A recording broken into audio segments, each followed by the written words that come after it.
inscritos, tá? Esse é um tema muito relevante, que tem causado muitas dúvidas nas instituições de ensino, e a gente, então, ouvindo muitas demandas, né, de pessoas que trabalham no ramo educacional, a gente optou, então, por fazer esse webinar e sanar algumas dúvidas, e, na verdade, começar aqui, então, uma discussão sobre o tema, que nós podemos, em outros momentos, dar continuidade.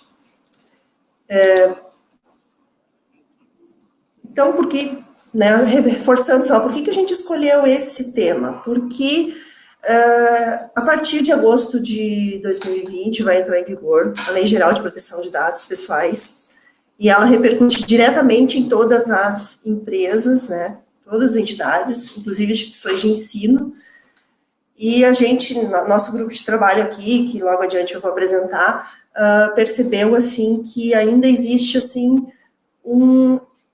uma certa, uma preocupação, assim, não muito exagerada, uma preocupação muito tímida com relação ao tema, né?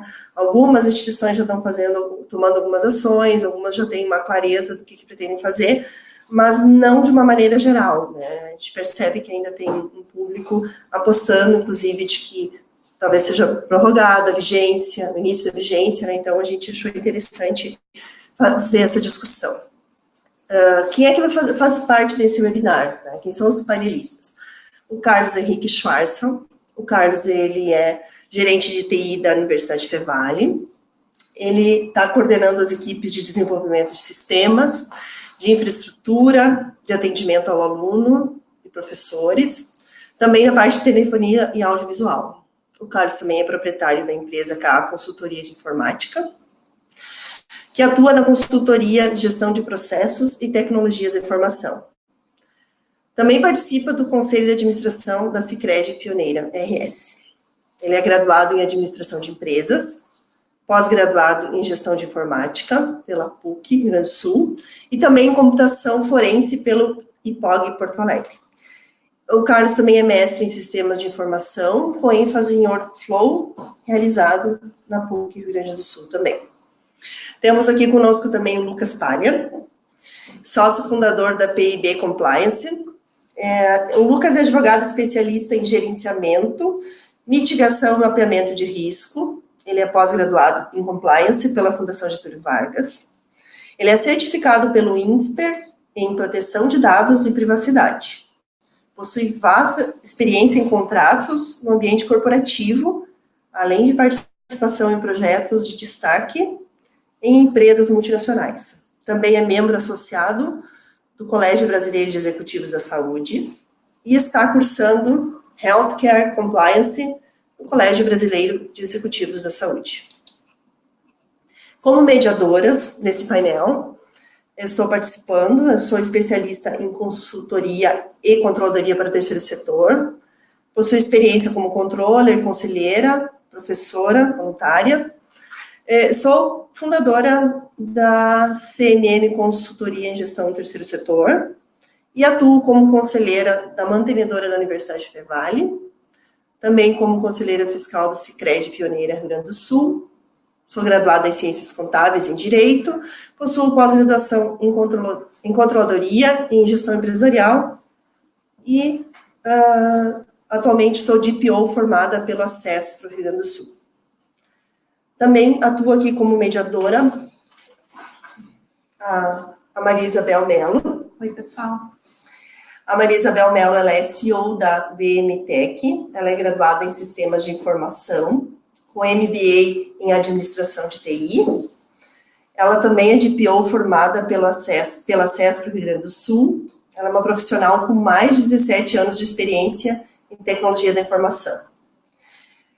Ela trabalha com desenvolvimento de sistemas, implantação e mapeamento de processos. E atua com consultoria de TI, realizando suporte, implantação e sendo responsável pelo ERP de diversos clientes que usam hoje as plataformas da TOTUS. São os ERPs Proteus e RM. Então, na sequência, vou passar a palavra para o Lucas Palha. Tá? O Lucas Palha, então, vai nos colocar, né, nos falar dos aspectos inerentes, os aspectos mais jurídicos da Lei Geral de Proteção dos Dados. Lembrando que, após a explanação do Lucas, haverá também a explanação do Carlos, e em seguida nós vamos passar, então, para as questões que estão sendo registradas, formalizadas por vocês que estão assistindo esse webinar. Obrigada. Lucas, bem-vindo. Bom, Caio, obrigado. Agradeço o convite para a participação desse webinar. Obrigado, Isabel, também pelo convite. Eu acho que o ponto principal desse webinar não é estressar todo o assunto que a LGPD, que a Lei Geral de Proteção de Dados, traz, mas eu acho que é mostrar um panorama inicial com um pouco mais de prática do que a gente tem assistido e lido nos demais veículos de comunicação.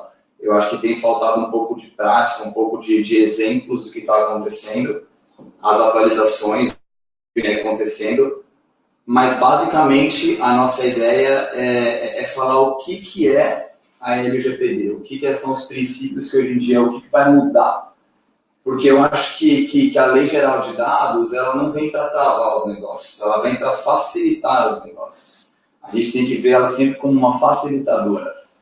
Então, o que é a Lei Geral de Proteção de Dados? É uma nova forma de trabalhar com esses dados. Então, a gente entende que a lei ela vem para diminuir o hiato que existe hoje em dia entre empresas que são detentoras dos dados e os usuários. Que a gente não pode esquecer sempre que nós também somos usuários de dados. Eu sou, vocês são, Clair, Carlos, Isabel.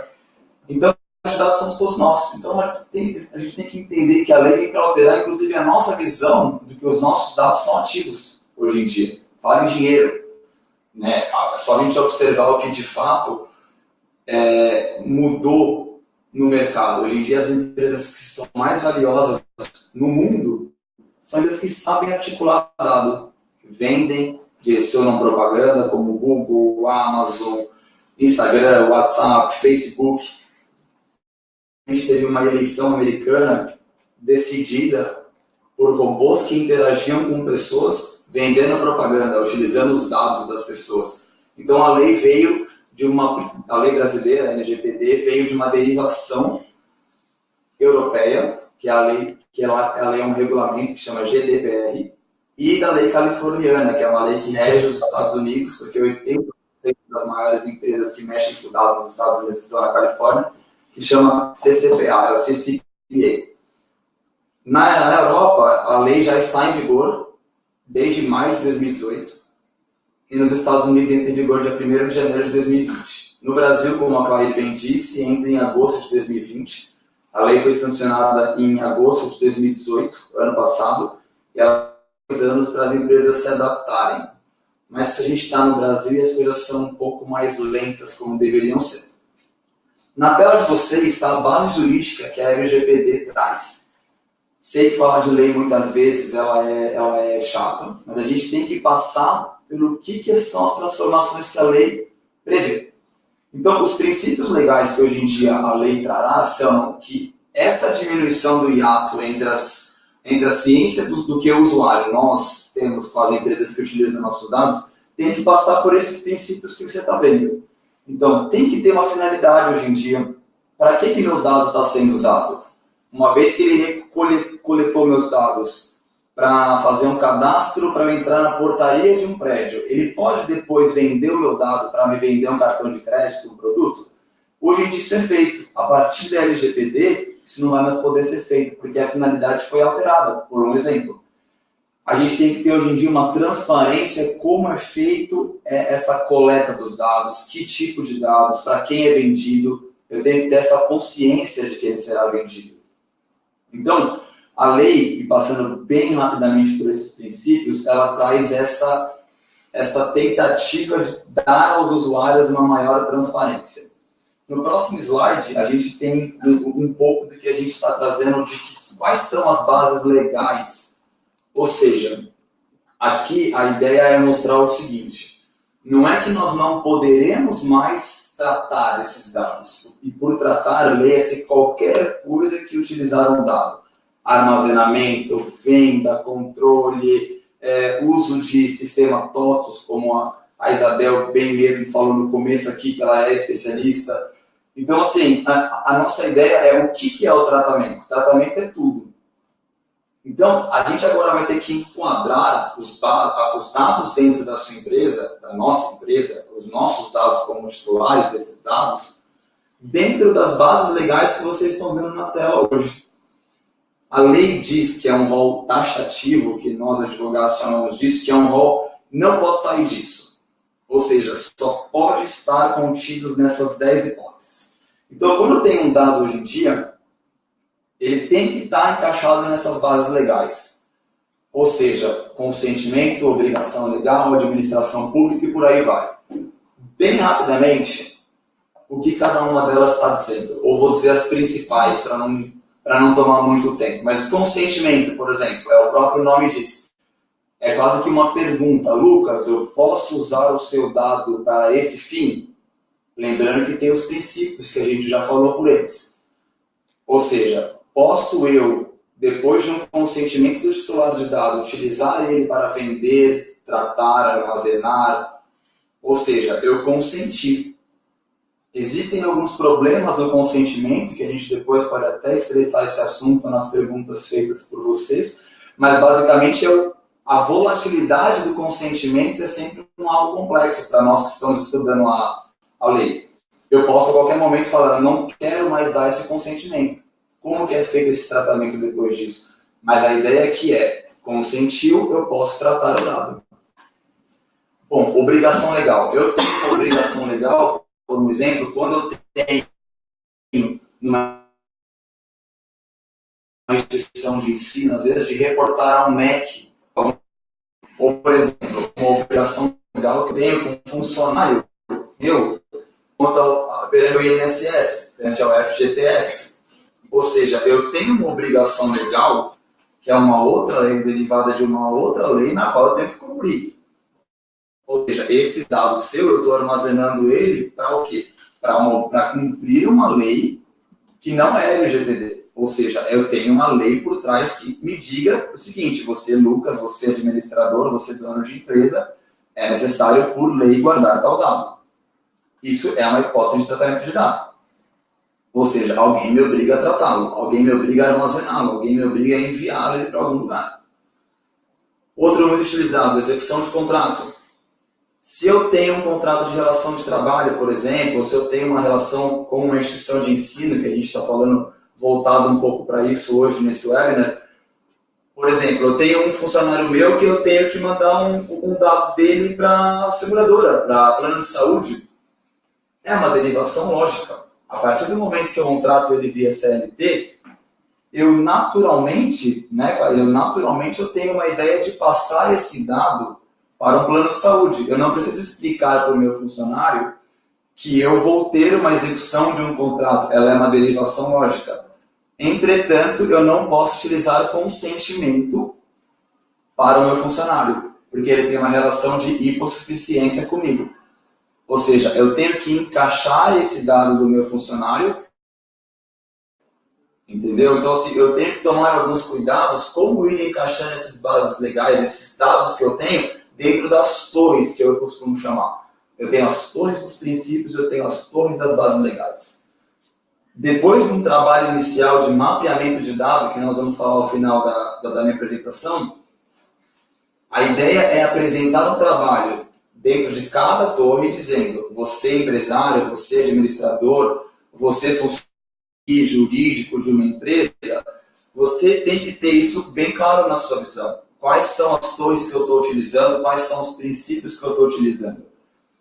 E por aí vai. Então existem outras hipóteses como proteção à vida, tutela da saúde, interesse legítimo, que na minha opinião vai ser os mais utilizados no Brasil, que é ter um possível interesse que seja legítimo junto aos princípios anteriormente falados de utilização daquele dado. Então, por exemplo, se eu estou utilizando uma legislação de fora do Brasil, eu tenho que cumprir uma legislação do Bacen, eu sou uma fintech. Qual que é o interesse legítimo por trás? Tem uma obrigação legal, às vezes, pelo Banco Central, tem um legítimo interesse por trás do Bacen de guardar aquele dado. E proteção ao crédito, que é o último da lista que vocês estão vendo aí, que seria o quê? Se eu estou, na verdade, solicitando um crédito para um banco, para uma empresa que fomenta crédito, por exemplo, antigamente, no projeto de lei, acho que o áudio cortou. Antigamente, no projeto de lei, voltou. Antigamente, no projeto de lei, a gente tinha um problema que era como que eu poderia saber se aquela empresa ou aquela pessoa física teria direito a um crédito se eu não poderia entrar no cadastro dele. Então, isso foi feito um pedido pelas instituições de crédito no passado para alterar a lei de proteção de dados, para incluir essa base legal que vocês estão vendo aí, que significaria o quê? Eu, instituição de crédito, eu preciso ter um acesso à vida passada da pessoa, até indo de acordo com a lei de cadastro positivo de crédito, ou seja, eu sempre paguei as minhas contas, eu devo ter uma taxa de retorno menor do que a que não paga as suas contas. Então, esse foi usado justamente para isso, para ter um acesso quando eu vou fornecer um crédito a uma outra pessoa. Então, basicamente, o que a gente está dizendo aqui é, se você não consegue encaixar o seu dado da sua empresa dentre essas hipóteses que estão na sua tela, a gente teria que tentar buscar um consentimento, aí sim seria o mais prudente, ou deletar o dado. Porque no próximo slide, o que vocês verão é o que são os tratamentos, quais são os direitos que agora os titulares dos dados podem exigir. Então, a lei dá um pouco mais de autonomia para os usuários, para os detentores dos dados. Ou seja, isso inclusive também é uma cópia quase que literal da lei americana e europeia, dizendo o seguinte: o usuário agora terá alguns direitos a mais que ele não tinha. A gente fala em 10, mais ou menos, eu trouxe uns 3 principais que, na minha visão, serão bastante utilizados aqui no Brasil. O que é o SAR? O SAR é o pedido de acesso aos dados pelo titular. Então, por um exemplo, se eu tenho um cartão de crédito da Visa, Mastercard, qualquer bandeira que vocês tenham, quando eu faço uma transação com o meu cartão de crédito, ele está sabendo minha geolocalização, o meu hábito de consumo, quem fez a compra via senha, via assinatura, se está fora do Brasil às vezes. E eu vou dizer o seguinte: Visa, Mastercard, bandeira sua de preferência, quais dados meus, Lucas, você tem contigo? Geolocalização, se eu estou, você sabe onde eu moro, você sabe que carro eu tenho às vezes. Então me diga quais os dados que você tem meu. A empresa no Brasil hoje ela tem um prazo legal a ser cumprido 15 dias para retornar esse pedido. Na Europa é de 90 dias, nos Estados Unidos de quase 5 meses. Então, a gente tem que estar bem atento a isso, estar bem preparado para como cumprir a obrigação que a lei hoje em dia traz de prazo, como apresentar isso. Se você vai mandar isso via Excel, PDF, Word, como é que vai ser feito isso? Então, a lei trata dessa maneira. Então, é importante estar atento a essas nuances, esses detalhes que a lei hoje em dia alterará o jeito de fazer negócio no Brasil e no mundo. Afinal de contas, o Brasil é só o 113º país do mundo a criar uma lei específica para dados. Ou seja, é importante entender que isso é um movimento mundial, não só brasileiro. O Brasil até anda um pouco atrasado. E eu acho que, inclusive, faltou só dar uma pincelada no que são dados pessoais, por exemplo, que podem ser exigidos pelos titulares. Dados pessoais são todos aqueles dados que podem identificar ou podem tornar um usuário identificável. Por exemplo, CPF. CPF é um dado pessoal, porque o meu CPF só diz respeito ao Lucas. O CPF da Clair só diz respeito a Clair. O endereço de uma pessoa, ele pode tornar alguém identificável se aquela pessoa mora sozinha? Sim. Então, isso é um dado pessoal.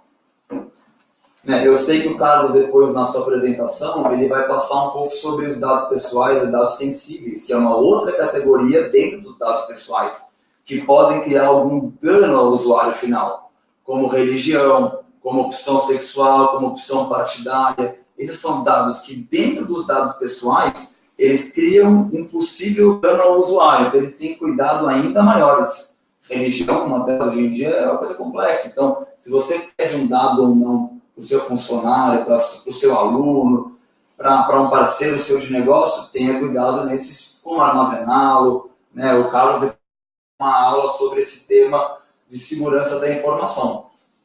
Mas, basicamente, o dado pessoal é que torna alguém identificável ou pode identificar. E-mail, se for um e-mail pessoal, é um e-mail que você está dizendo de dado pessoal. Agora, se for um contato, @ em nome da empresa, já não torna alguém identificável. Então, a gente tem que tomar esses cuidados, tem que ficar atento a essas alterações que a lei trará. Como, por exemplo, a DDR, que a gente chama que é o Data Deletion Report. Ou seja, eu agora, usuário, poderei pedir para uma empresa, e aí você lê todas as empresas, para excluir um dado meu. De uma escola, acho que cortou um pouquinho, vou repetir. Acho que eu não faço mais parte do banco, eu fechei a minha conta, eu não faço mais parte de uma instituição de ensino, eu não quero mais que o meu CPF fique na portaria de um prédio comercial, por exemplo. Eu posso mandar um e-mail para quem será o encarregado dos dados, que é uma figura que a lei também traz hoje em dia, que é o encarregado dos dados, que a gente chama de DPO, que é o Data Protection Officer, que é como se fosse o CEO dos dados, o dono dos dados dentro de uma empresa. Então, a nossa ideia justamente é o quê? Pedir para deletar esses dados para esse DPO, para esse encarregado dos dados, dizendo o seguinte: eu não faço mais parte da sua base de dados. Por favor, delete os meus dados. E o DPO vai ter que entender quais dados ele pode ou não deletar, de acordo com um mapeamento de dados feito para colocar essas torres que eu mencionei anteriormente. Ter bem claro quais são as torres.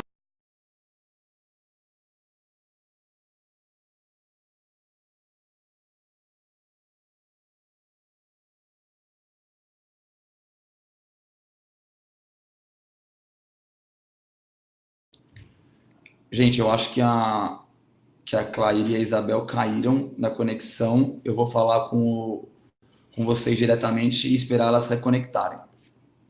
Mas, basicamente, o pedido de deletar os dados ele tem que ter uma análise por trás desse DPO, que é uma das figuras que a lei traz, nova. Né? Tem o encarregado dos dados, tem um controlador dos dados, que é quem detém essa informação, quem coleta esses dados. Tem o operador dos dados, que é quem, por exemplo, quando eu sou um funcionário de uma empresa e essa empresa manda os dados para um plano de saúde, ela se torna operadora desses dados. Ou seja, tem o controlador, operador, titular dos dados, no caso eu, e um DPO, que é o encarregado desses dados. Ou seja, é importante ter essas figuras bem claras hoje em dia, e eu não vou estressar esse assunto aqui, porque a nossa ideia é ser bem célere, ser bem breve quanto a isso, mas passar por uma breve visão do que será a lei. Então, o outro pedido que está na tela de vocês é o pedido de retificação. O que é o pedido de retificação? Por exemplo, eu era casado, não sou mais casado, sou solteiro, ou era solteiro, hoje em dia eu sou casado. A gente sabe que as propagandas para casados e solteiros, elas são diferentes, por exemplo. Então, eu quero avisar o meu detentor dos dados que eu não sou mais casado, que eu não sou mais solteiro, então eu peço um pedido de retificação, atualizando os meus dados. Eu não moro mais em tal lugar, aquele celular não é mais meu, ou aquele celular agora é meu. Então, eu peço uma retificação desses dados. Esse é um pedido interessante que a lei traz. Um exemplo que não está na tela de vocês, mas que é importante falar, é portabilidade dos dados. Por exemplo, a gente tem hoje em dia empresas de telefonia, empresas de filmes por streaming online, por exemplo, e eu, por exemplo, quero migrar de uma Netflix para uma Amazon Prime, por exemplo, e eu tenho todo o meu hábito de consumo nessa Netflix. Eu quero falar para ela, eu não quero começar do zero na Amazon Prime, porque a Netflix sabe que filmes que eu gosto, a Netflix sabe que filmes que eu tenho interesse de assistir, ou seja, por que não já utilizar o meu hábito de consumo anterior para uma nova empresa? Por que não migrar o plano que eu tenho de telefonia móvel para um plano novo, de uma companhia nova? Então, eu tenho uma portabilidade dos dados hoje em dia que a lei prevê, certo? Então, dado esse primeiro panorama, eu vejo como um momento interessante agora que a gente passa para a parte um pouco prática. O que fazer agora? Qual que é a visão nossa como especialista do escritório que deveríamos fazer agora? A gente entende como algo fundamental esses 3 passos que estão hoje na tela de vocês. Data mapping. que é o mapeamento dos dados pessoais ou não, porque a gente pode ter dados anonimizados, por exemplo. Eu não consigo definir qual pessoa eu estou falando. Isso é um dado que eu tenho que categorizar de uma maneira diferente. Então, é importante hoje em dia mapear esses dados. Ou seja, existem consultorias específicas e direcionadas hoje em dia que fazem esse mapeamento de dados. Ou seja, ela pega e coloca nas torres, conforme eu disse, dizendo, olha, esse é um princípio de finalidade, princípio de transparência, segurança, minimização dos dados dentro de um tratamento legal. Ou seja, eu passo a utilizar esses dados com adequação legal. Eu aviso ao meu usuário, eu crio uma política de termos de uso e segurança da informação, no qual o usuário, quando ele consente, por exemplo, ou quando ele sabe que ele está negociando comigo um contrato, ele sabe para onde vai os dados. Ele sabe para onde eu vou direcionar, para quem eu vou vender possivelmente. Não é ilegal vender dado, mas desde que eu saiba. Então, se eu fizer isso dentro de cada torre, a Agência Nacional de Proteção de Dados, que é uma outra figura, a NPD, que é a Autoridade Reguladora dos Dados, chama Autoridade, né, de Proteção de Dados. Ela vai poder exigir de vocês, empresa, que dados que você tem do Lucas, como você armazena eles, como você, que torre que eles estão, que princípios que você usa para fazer o seu negócio acontecer.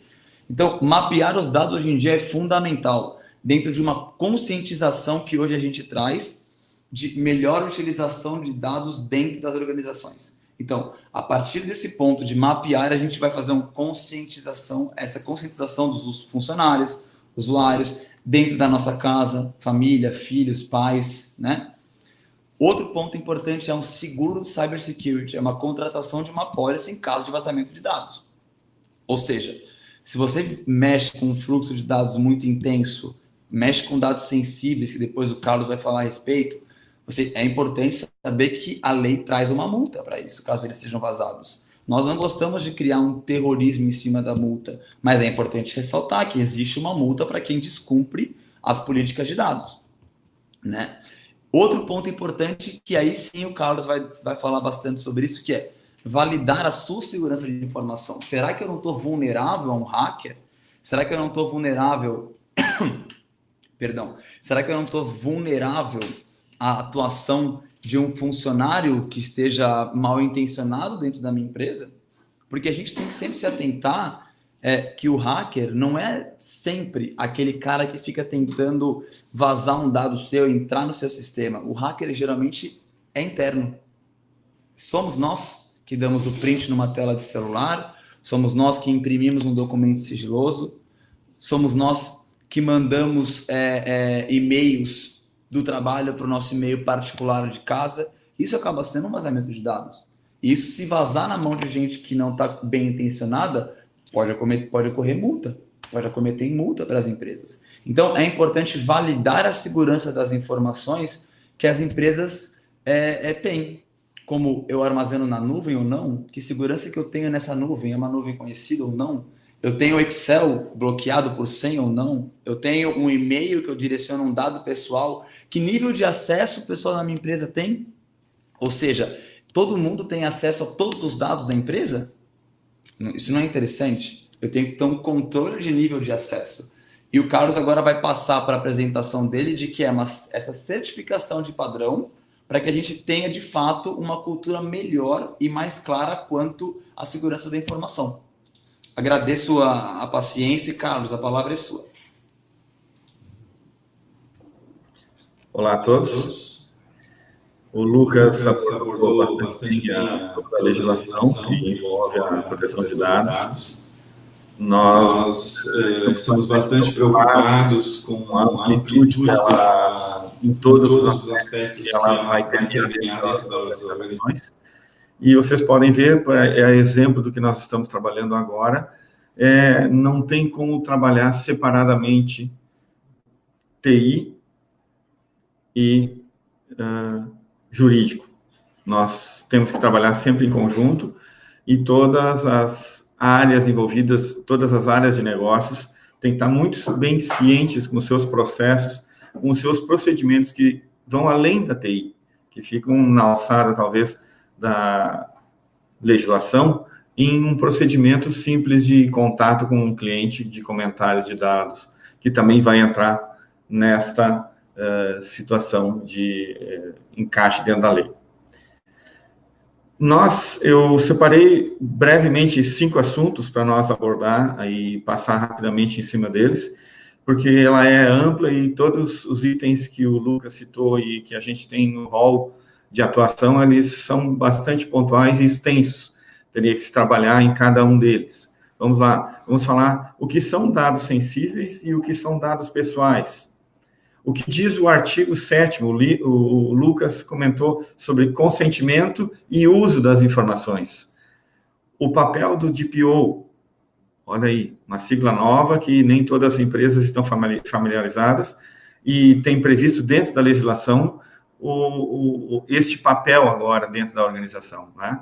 Que é o responsável já adiantando, que é o responsável pelo contato entre quem é o dono da informação, aquele que está armazenando a informação, a empresa, e a instituição que vai regulamentar isso no país.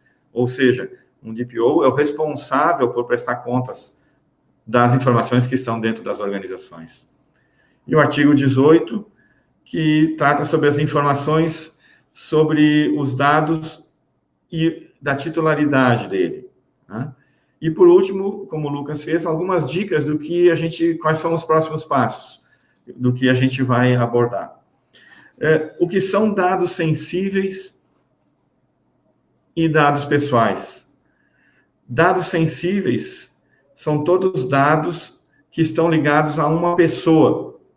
São os dados que você não gostaria de divulgar ou expor, o que podem causar um risco de exposição de sua vida social ou profissional. São dados privados. Exemplo, o nome, o endereço. Vamos citar aqui, o Lucas já falou sobre isso, eu estou reforçando. O nome, o endereço de residência, o endereço de trabalho, a sua universidade, a sua faculdade, o número do seu telefone, o número do seu celular, o CPF, o RG, o número do seu cartão de crédito. E aí, o seu número de cartão de crédito, você entrega o seu cartão de crédito para o garçom,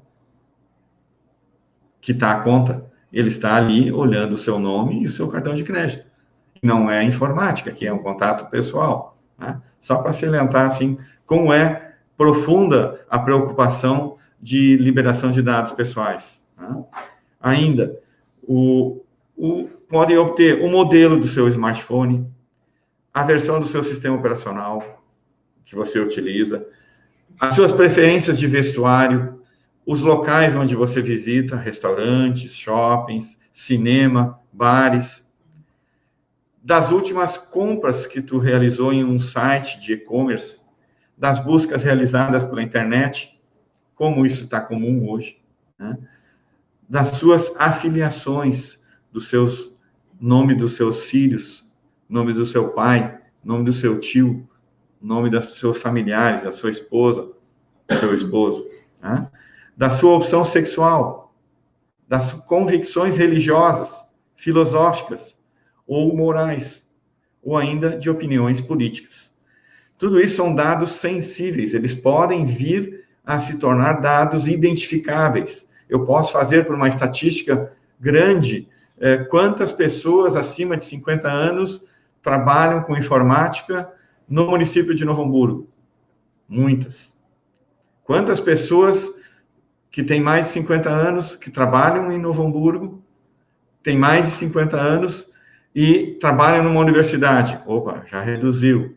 E assim eu vou conseguir reduzindo o número de dados genéricos e chegar num dado individualizado, que acabou de se tornar dado sensível, porque identificou o Carlos. Tá? Então, esse cuidado e essa sensibilidade nós temos que ter a cada momento. O artigo 7 trata justamente, aí nós já estamos entrando na área do Lucas, né? Trata exatamente do consentimento e uso das informações, né?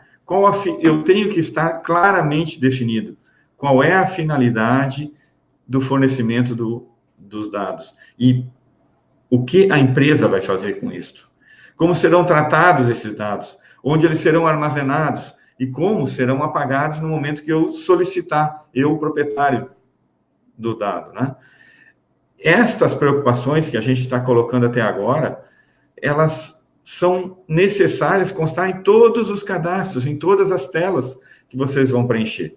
Então, olha a infinidade de dados e telas e informações que a gente lida no dia a dia em cada um dos sistemas específicos dentro da organização, seja no back-office, seja naquela operação padrão, que é da corriqueira, de contas a receber, contas a pagar, ou seja, naquele momento específico do meu negócio, de uma peculiaridade que é só eu que trato, eu, a empresa. Ali também eu tenho que ter essa preocupação. Importante é criar e implantar um termo de compromisso assinado pelos funcionários, que onde possa ser claramente distinto para cada um dos funcionários, cada um dos colaboradores, o papel dele para cumprimento da lei. No próximo slide, nós podemos ver que o papel já começa a vir aqui a característica do DPO, né? Que está destacado em amarelo, é o encarregado da proteção de dados. Olha só que responsabilidade, né? Se houver um vazamento de dados, seja ele por descuido, ou seja ele por uma invasão, por alguém que buscou isso intencionalmente, você, DPO, e a empresa, obviamente, é responsável por esses dados. Nós estamos repassando dados à frente aquilo que não foi nos autorizado. E aqui vem uma preocupação tremenda. Eu entendo que vai mudar profundamente o relacionamento de marketing que existe na sua organização. Para atingir pessoas físicas, eu vou ter que ter o primeiro consentimento. Eu posso te mandar um e-mail de propaganda, eu tenho que perguntar antes, olha, eu vou usar o teu e-mail para mandar a propaganda de venda de um pneu, mas é um pneu do seu carro, porque eu sei o seu carro. Eu tenho que antes perguntar isso, porque eu estou aí revelando uma ação individual. Eu sei o carro, eu sei o motor, eu sei o tamanho e modelo de pneu, né? Esse é o papel do DPO. O artigo 18 trata das informações e os dados do titular. É pontual no artigo 18 que o titular dos dados tem o direito a obter do controlador, ou seja, de quem está guardando os dados, ou seja, qualquer empresa, a qualquer momento. Eu coloquei só 3 itens aqui que já nos deixam muito preocupados e, sinceramente, eu não vejo contemplar isto nos sistemas atuais que estão à disposição em todo o mercado. As empresas estão se adequando a eles. Nós temos um prazo para isto, curto. Primeiro, a confirmação da existência de tratamento. Eu tenho que confirmar ao usuário que eu consigo tratar o dado pessoal dele. No momento que ele solicitar uma alteração ou uma exclusão, eu tenho que garantir, de alguma forma, que esse dado realmente vai ser excluído, deletado, apagado, não vai ser utilizado para mais nada dentro do meu sistema. O acesso aos dados. O usuário tem que ter acesso a esses dados. Que dados eu tenho? O Lucas se deu um exemplo de uso de cartão de crédito, de uso de operadora, de uso de Netflix. Quantos são os perfis de dados dos seus clientes, pessoas físicas, que você já tem? Eu tenho que tornar isso público para ele. Eu tenho que dizer para ele, não público para os demais. Terceiro item é a correção dos dados. E aí a gente já falou de dados incompletos, informações inexatas ou desatualizadas, né? Isso tudo pode trazer consequências negativas, né? Por fim, dicas para adoção da Lei Geral de Proteção. Eu coloquei aqui quase dicas, realmente, avisos, né? Nem pense em não começar agora. Pensar que há muito tempo para a entrada em vigor da lei é o primeiro e o mais grave dos erros, tá? Nós estamos a menos de 1 ano. O tamanho do esforço que nós temos para adequação, ele é gigantesco. Achar que a lei não se aplicará ao seu negócio ou não pegará é outro engano, tá? Lucas deu exemplos de outros países, de outras organizações, que já nós estamos atrasados nesse ponto. Começar o trabalho sozinho, sem uma equipe multidisciplinar e sem o apoio da alta administração, é outro erro muito grave. A empresa inteira é responsável por isso, do mais baixo escalão até o mais alto escalão, do mais simples processo até o processo mais sofisticado. E o outro que eu considero, achar que não precisa de apoio externo para a implantação, também é um erro, né? Nós precisamos nos socorrer. A nossa visão do dia a dia, que acaba se tornando míope, olhando somente o foco do negócio, ela pode trazer prejuízos que vão representar em multas ou até em consequências que a lei está prevendo, né? Então, essas são as dicas, praticamente, que a gente quer colocar no nosso parecer. Devolvo aí vamos ver se nós temos algumas questões aí para esclarecer. Vou ficar mais uma questão aqui para o Lucas, então. Pessoal, eu não estou dizendo aqui o nome de quem está fazendo a pergunta, tá? Vamos direto à questão, tá? Até porque a gente não pegou consentimento dela. Isso, a gente não pegou consentimento. É boa, Lucas. Obrigada. Bom, Lucas, para alunos, a instituição deve requerer somente o que é necessário para possibilitar as aulas e o acesso à instituição. Caso ela peça mais informações que isso, formando a finalidade, como proceder para estar em compliance? Essa também está relacionada a outra questão ali, né? Perfeito. Essa questão, ela é fundamental, Cláudia, porque eu não vejo como estar em compliance sem estar adequado à LGPD. Eu acho que estar em compliance significa estar em conformidade com todas as leis, inclusive as novas. Ou seja, a LGPD, a Lei Geral de Proteção de Dados, ela é uma lei nova. Então, você tem que se adequar também. E como eu disse na primeira pergunta feita, é o seguinte: se você não tem finalidade, que lembra das torres que eu comentei no começo, se você não conseguiu encaixar o dado pessoal de um aluno, de um adolescente, de uma criança, que já é um dado sensível pela própria lei que está dizendo, como você vai utilizar esse dado sem ter uma finalidade? Então, você tem que deixar isso bem claro para o aluno, ou para o pai, representante legal, para a mãe, dizendo o seguinte: esses dados que eu estou usando, eu vou usar para fazer a matrícula do seu filho, por exemplo. Esses aqui, se você me autorizar, eu vou vender ele para um curso de inglês, eu vou vender ele para um plano de saúde que vai te ofertar um produto. Eu tenho uma parceria com um terceiro que me diz isso, que me dá esse benefício, como o Carlos bem disse, me dá um desconto porque eu estou te fornecendo um dado, mas você pai, você mãe, você representante legal, tem que ter a ciência no momento exato de consentir esse dado. Senão a gente está incorrendo em ilegalidade da lei. Então, é muito importante dizer que se você não tem a finalidade naquele dado, você não está em compliance, consequentemente está infringindo uma lei de dados. Obrigada, Lucas. Agora, pessoal, estou ouvindo muitas questões, todas elas muito interessantes, tá? Infelizmente, não vai ser possível a gente responder todas aqui, tá?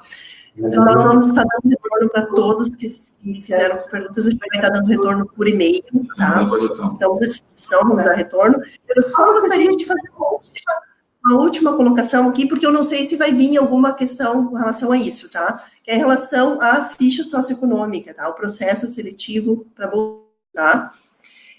Eu tenho visto no dia a dia muitas instituições de ensino, muitos modelos de ficha socioeconômica que pedem muitas informações, né? Inclusive dados sensíveis da pessoa.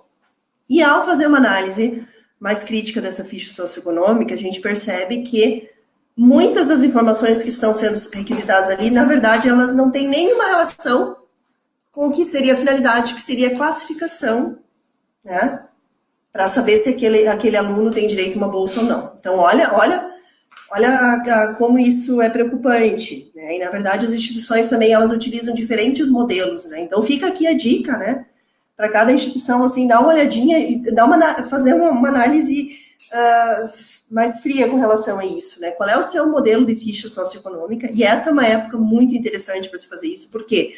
Porque nós estamos no final do mês de outubro, né? Nós estamos, as instituições estão se organizando no processo seletivo para bolsistas do próximo ano. Algumas já estão com isso bem adiantado, né? Já lançaram edital e tudo.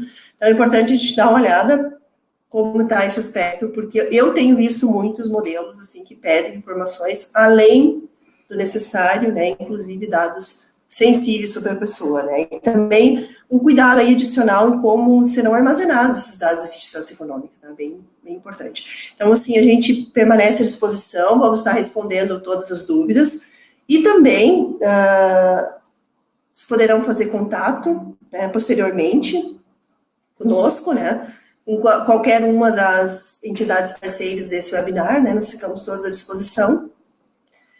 E não sei se vocês gostariam de falar, o Carlos gostaria de fazer uma finalização. Só agradecer a paciência de vocês que estão nos ouvindo e assistindo. Essa é uma experiência que para nós é nova, né? Então, por favor, nos desculpem os erros de português, os cacuetes, mas a ideia é realmente transmitir para vocês a nossa preocupação. E estamos à disposição para auxiliá-los naquilo que for necessário. Obrigado. Eu também queria só agradecer a presença de todos, ao convite da Clair, da Isabel, a presença do Carlos também. Mas é justamente isso, eu acho que é tempo de mudança e a gente tem que estar tomando a frente disso. Ainda dá tempo da gente correr atrás do prejuízo. E a gente está à disposição aqui com um time bom e um time forte para ajudá-los. Obrigado e até a próxima. Obrigada.